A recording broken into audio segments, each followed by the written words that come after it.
What's up, guys? We are just days away from Dread Awakenings dropping. I've been going over a deck list from each domain to kind of give you guys a preview of some of the new cards you'll see, some of the new deck lists you might see, and just some of the ideas. These are not fully formed decks that are going to be day one. Nothing gets changed. These are ideas that different people have had. Some have shown me these decks, said they have cool ideas.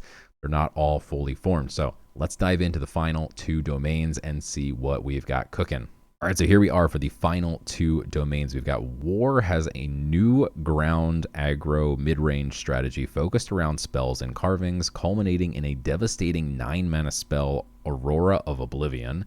And Deception refines its mastery over theft and nightmares, offering fresh twists on classic deception mechanics alongside a wealth of new sleep synergies. All right, let's check out what we've got. We've got Carvings War. We've got all these new things that are called carvings. They are spells. They literally have the word carving in them. And if they don't have the word carving, they're not a carving.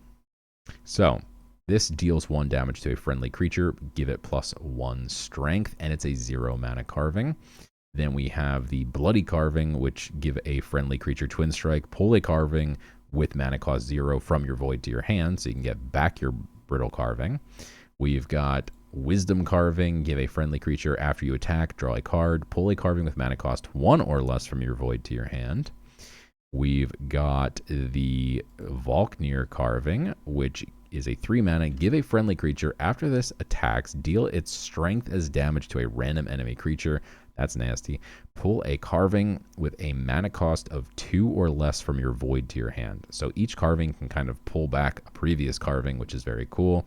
And then we have like Release Evil, which deal damage to an enemy creature equal to the number of carvings in your void. So you shove a couple carvings in your void, and then boom, they do damage.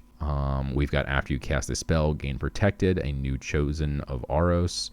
So you got some really cheap carvings, obviously, which are spells. We've got Guardian of the Pines, which is a 1/4 Aether. After this creature takes damage, draw a carving from your deck. I think we missed Fury Carving, which is 2 mana. Give friendly creature +1 strength. That creature attacks the weakest enemy creature. Pull a carving with mana cost of 1 or less from your void to your hand. We have the new Dreadwing. Delve a carving from your deck and draw it. Dread Touched. Reduce that carving's mana cost by 2. You get some really cheap carvings going on. You can see how the carvings continuously cycle. Seems very cool. We've got Ulrika Nokvi chosen here as a top end creature. We've got after you cast a spell, gain protected and attack a random enemy character. That means this can go face. And again, there's tons of spells in this deck because of the carvings. Very cool new deck idea here. And then we have Sojourner, a 9-mana. Frontline, while this is in your hand, after you play a spell, reduce this card's mana cost by 1. There are so many carvings and so many ways to just bounce them from your void back to your hand and play them again and again and again that I could easily see this getting cheap enough to drop as a top-end creature. 5-mana, 8/8 frontliner would be fine. That's only 4 carvings. Again, some of them cost 0. You could play like a 0, then a 1, which pulls this back. You could play this again. That's 3 spells for 1 mana right there. I don't think it will be hard to reduce the Sojourner. It's going to be really interesting to see how you can kind of chain this. Like, you can do Brittle into Bloody, into Brittle, into Fury, into Bloody, into Brittle. I mean, like, it just chains like crazy. The carvings seem really, really cool and fun. Can't wait to try that one. And then finally, we've got Deception, which this deck is terrifying. So make sure you're sitting down when you look at this, because this is a Cobra Scepter OTK deck. So Cobra Scepter is an old card here that after your opponent draws a card, deal 1 damage to their god. Pretty straightforward, right? So the idea is to get your opponent to draw cards. Here we've got Made Mark. Your opponent draws cards. Hypnosis Puzzle Box pumps your opponent's hand size by 2 because they add 2 random cards. So it doesn't proc this, but you'll see why that's important in a second. We have Grand Vault, which your opponent draws 2 cards as an afterlife. We have the Wind-Up Roller, where we both are drawing cards. And now, once your opponent's got a nice big beefy hand, we play Resurgent Sirens. We saw this in another deck. The 4-mana 5/3. Both players shuffle their hand into their deck and draw equal to the amount they shuffled. If your opponent had 9 cards in their hand, which is not unreasonable to imagine, like you're making them constantly draw here, that is 9 damage they're going to take from the Cobrceptor as they draw.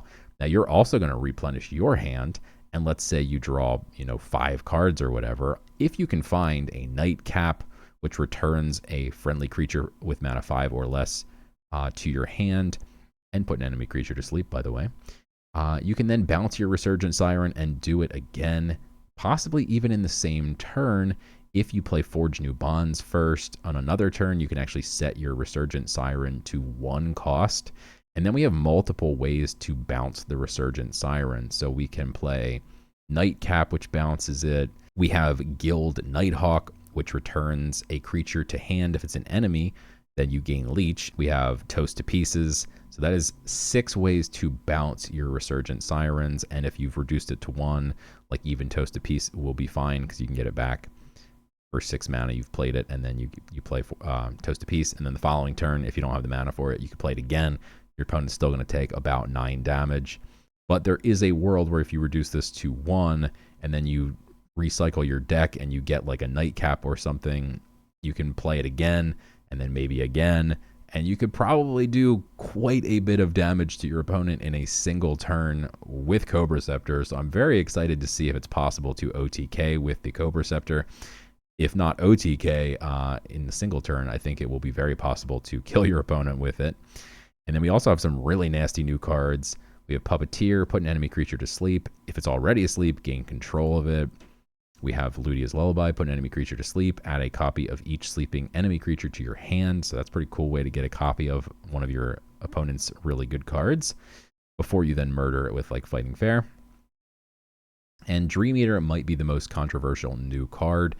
Remember when everyone hated Cutthroat Insight? It was a 5 mana spell that stole a copy of a card from your opponent's hand. Well, now we have a 5 mana 4/3 Nether. Roar, add a copy of a non-legendary card in your opponent's hand to your hand. So you get a copy, or Dread Touch, so you sack a card.